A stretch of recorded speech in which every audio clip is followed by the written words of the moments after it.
Oi, gente! 2021, primeiro vídeo do ano.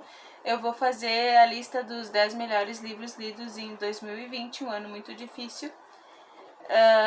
Bom, vou começar já sem mais delongas e duas releituras. Então, tipo assim, os livros não estão numa ordem, só os três primeiros estão em ordem que tem o melhor do ano e os outros não estão na ordem, então vou começar. Bom, o 10º que eu escolhi é Ricardo e Vânia, um livro que eu vim conhecer ano passado, eu não conhecia. Ele conta a história principalmente do Ricardo, mas fala também da Vânia. Aqui a Vânia é uma mulher trans, aqui ela era Wagner quando ela conheceu o Ricardo. Eles namoravam e conta a história do Ricardo, que ele ficou muito conhecido por fazer muitas plásticas no rosto e que chegaram a deformar o rosto dele e prejudicar muito a saúde dele. Então, assim, foi bem interessante ver a história dele. Ele era mais conhecido como Fofão da Augusta, apelido que ele odiava. E que é uma resenha, um livro que o Chico Felitti pesquisou bastante sobre a vida dele, conversou com a Vânia. E é um livro muito bom, muito tocante. Fica a dica. Deixa eu ver onde é que eu vou botando. Bom, o Miyakoto, todo ano, quando eu leio Miyakoto, desde que eu vi que ele é meu escritor favorito, eu sempre leio alguma coisa dele todo ano. Ele tá sempre lançando coisas boas todo ano, então esse livro, A Varanda de Frangipane, foi um livro muito bom, conta a história assim, desse asilo, de um inspetor da polícia que vai investigar um assassinato nesse asilo. E daí um Shipoko, que é um fantasma, entra no corpo dele. Então, às vezes, é uma história, assim, bem interessante. Eu gostei bastante. E aí vai se desenrolar a história. Vão descobrir quem matou o inspetor, o que vai acontecer, porque esse fantasma que tá no corpo dele, uma hora tem que sair, quem que são os idosos. Então é mais uma ótima história, Varanda do Frangipane. Eu quero falar, já que nessa lista dos 10 melhores do ano de 2020, eu tenho 3 livros do Miyakoto. Então, né, só pra que... Eu li, na verdade, 4, que eu li 2 de contos, mas aqui só tem um de conto. É só pra avisar, né, que vai ter muito Miyakoto.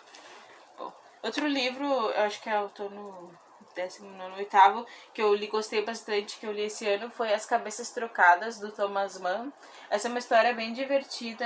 O Thomas Mann escreveu essa história baseada numa lenda indiana, mas ele escreveu daquele jeito, assim, aprimorando e transformando a história, assim, em algo muito bom, assim, bem inusitado.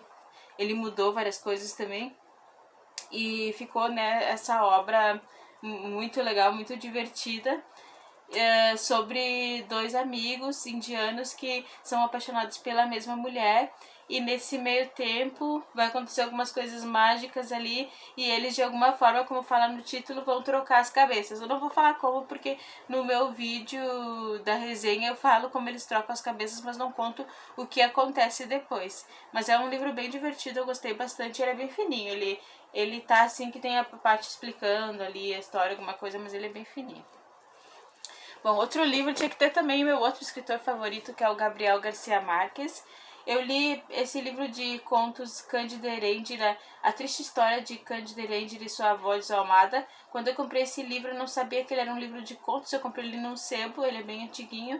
E ele tem vários outros contos bons, eu escolhi para resenhar. Esse aqui também tem no canal, mas tem outros contos que eu tô bem afim de resenhar, que é Um Velho de Asas Muito Grandes e o Blackman, que era um mágico, alguma coisa assim, que é uma história de vingança, assim, incrível. Bom, de qualquer maneira, esse livro conta a história da Cândida Erendira e sua avó dela, desalmada mesmo, que obriga ela a se prostituir. E é uma história muito triste, mas é o jeito que o Gabriel Garcia Marques escreve, uma história muito boa de ler, sabe? Quem leu já sabe como é. Então, fica a dica. Agora, outro Miyakoto que eu li, deixa eu ver mais forte, é o livro de contos Na Berma de Nenhuma Estrada. Minha mãe tá lendo esse livro. Esse é o terceiro livro de contos que eu tenho, que eu leio do Miyakoto, na verdade. Esse aqui eu acho que é até o melhor. O Fio das Miçangas tem contos muito bons, mas eu adorei esse livro. Pensa assim numa pessoa que consegue escrever de maneira poética o livro todo. Ele brinca com as palavras, reinventa as palavras, rearranja. Então, tipo, teve vários contos que eu deixei marcado. Minha mãe tá lendo aqui, tá na metade, e ela tá gostando também. Então ele é assim uma pessoa que eu fico pensando, meu Deus, quando eu leio esse livro eu fico pensando, como ele é genial, como é que ele consegue pensar essas coisas. Esse homem é assim, divino, incrível, incrível. É uma pessoa que tem o dom, assim, não tem nem o que dizer. Daí eu fiz a resenha sobre um conto meu favorito, que é O Velho, um conto muito tocante que eu cheguei a chorar. O Velho, o Tempo e a Morte. Também teve Carl Sagan esse ano, Pálido Ponto Azul, ali acho que metade do ano eu li esse livro. Eu já li algumas coisas do Carl Sagan, Cosmos, O Mundo Assombrado pelos Demônios, que é incrível, Bilhões e Bilhões. Quero ler muitas coisas deles, possível tudo. E esse livro aqui também, já como todos os livros dele são um diamante, sempre tu encontra muitas coisas que tu não sabia. Por exemplo, que o azul do nosso céu, o azul, a cor característica do nosso planeta, é uma coisa assim muito singular do planeta Terra, é uma nossa marca registrada, que o universo é todo escuro. Então tu aprende várias coisas, assim, tipo, e ele fala bastante nesse livro, além de algumas coisas que ele lançou em 94, além de algumas coisas que não estão no cosmos, sobre os planetas, ele fala também sobre a possibilidade de ter vidas, ele fala bastante de vida no outro planeta, nos outros planetas, seja vida celular, microbiana ou uma vida assim mais inteligente. Fala também sobre, sempre fala, toca no assunto da importância da gente preservar a Terra, porque é o único lugar que a gente tem. Então, e o pálido ponto azul aqui é a Terra, porque ele mostra aqui no livro, que ele mostra uma foto da Terra vista de longe, é só um pontinho assim de nada, visto de longe pelas Voyager. Então, tipo, é um pontinho assim de nada, mas que toda a nossa vida tá aqui, então não... Nós vamos destruir o nosso pálido ponto azul, como está acontecendo. Então, mais um livro incrível. E olha que capa mais bonita, né? E aí, agora, estamos quase lá, chegando, eu escolhi a biografia da Frida, super biografia da Frida. Fiquei mais de um mês, eu e a Frida juntinhas. Então, eu fiquei muito apaixonada. Eu já gostava da Frida e fiquei mais apaixonada ainda por essa mulher. Ela é incrível. E foi muito interessante, muito bom ler a história dela. Eu fiz a resenha, todos esses livros têm resenha, tem fotos, tem pinturas. Esse livro aqui foi incrível, eu ganhei da minha mãe de aniversário. E bom, e tanto que eu gosto tanto da Frida, me apaixonei tanto por ela, que eu cheguei aqui, vocês estão vendo, eu tatuei aqui a Frida. Viva la vida. Não se dá pra ver porque eu tive que fechar a janela porque tá chovendo.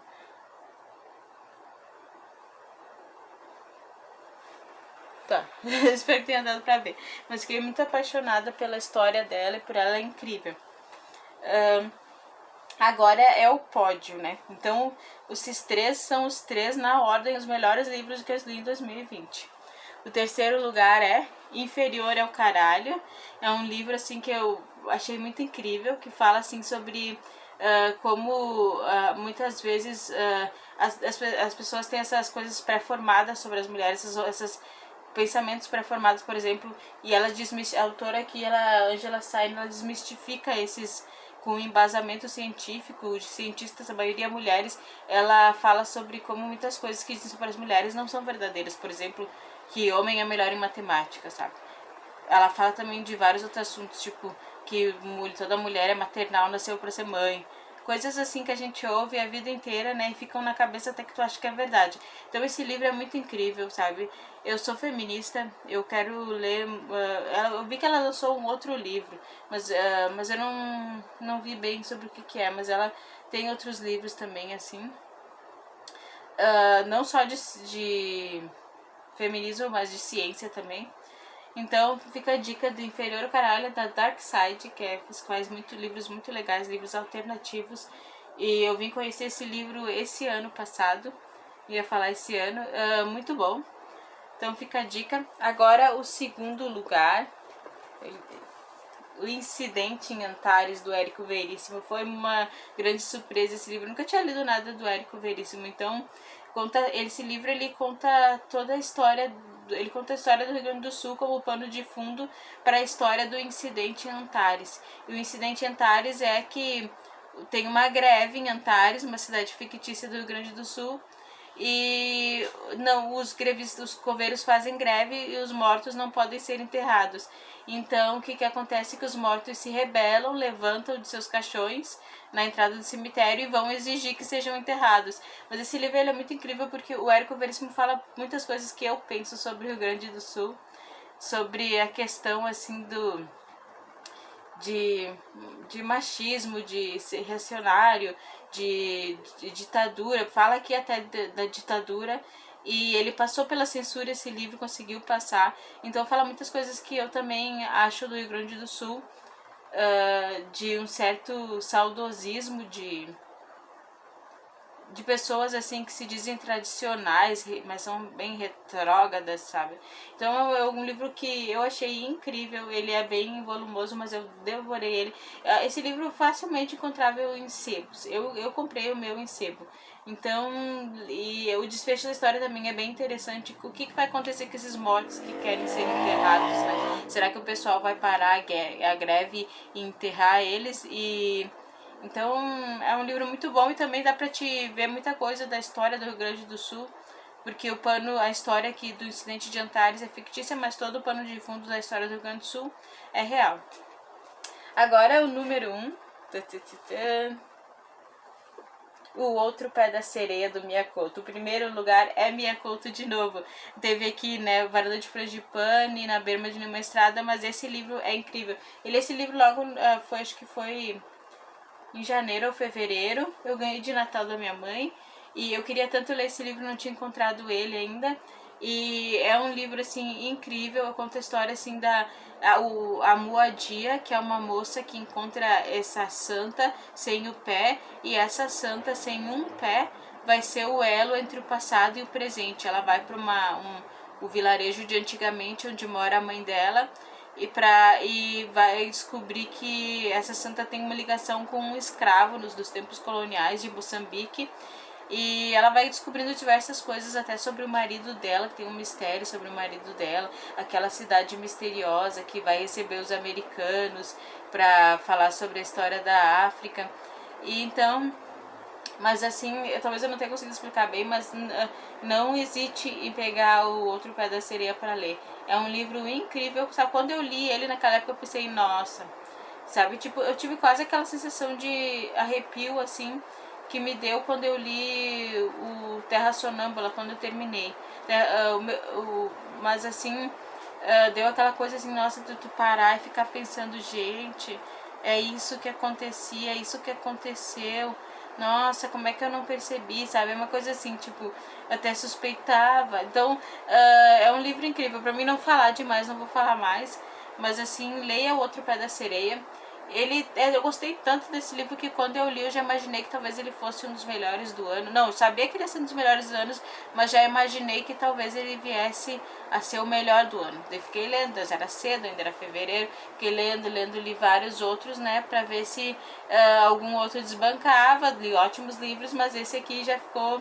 Eu já tava meu coração já tava sentindo que Outro Pé da Sereia ia ser o melhor. Agradeço muito a minha mãe por esse presente maravilhoso. Eu quero reler esse livro e reler.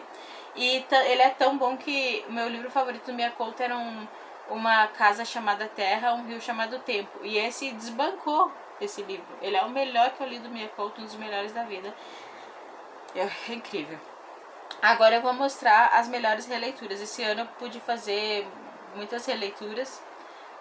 Eu fiquei bastante tempo em casa, e então eu vou ler assim. Eu não ponho assim metas, que nem eu falei, né, porque de leitura, porque quantos livros eu vou ler não conto, né, porque tem que ler, tem que ser uma coisa acima de tudo prazerosa. Então eu só ponho assim, esses livros vão ficar na frente, que eu quero ler, mas não que eu vou, assim, tipo, eu tenho que ler tal número de livros. Eu fiz várias releituras, né, até por eu estar em casa, estudando em casa, não dei aula esse ano.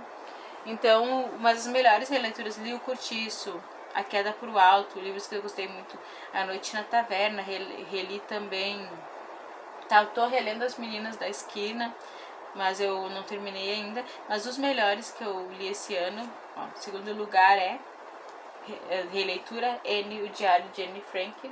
Se você não leu, leia imediatamente. Esse livro é um documento histórico, é incrível. Eu tenho resenha aqui também, né? A história da menina que ficou escondida por anos, acho que 2 ou 3 anos, no anexo secreto com a família. Todo mundo conhece, mesmo quem não leu, conhece a história de Anne Frank. Então, o melhor releitura do ano é um livro que eu já li acho que 3 ou 4 vezes, eu acho, mas acho que foi 3, que é Os Capitães, a melhor releitura de Capitães da Areia, do Jorge Amado. Dos livros do Jorge Amado, ele é o meu favorito, eu gosto muito do Jorge Amado, mas também da vida ele é um dos meus favoritos. Tanto que eu já reli várias vezes, dessa vez esse ano, no início do ano, acho que foi janeiro, não, foi março. Eu reli para fazer a resenha. Então, história dos meninos no Trapiche, personagens inesquecíveis, lendários, Pedro Bala, Dora Sem Pernas, Professor, ficam no teu imaginário para sempre, uma história que te acompanha. Então, gente, essas são as minhas 10 melhores leituras do ano. Esse ano foi passado foi um ano bem difícil para todo mundo, um ano triste. Esperamos que as coisas melhorem agora. Então, desejo um feliz ano novo e obrigada. Pode me dizer quais foram suas melhores releituras do ano também, que eu vou gostar de saber.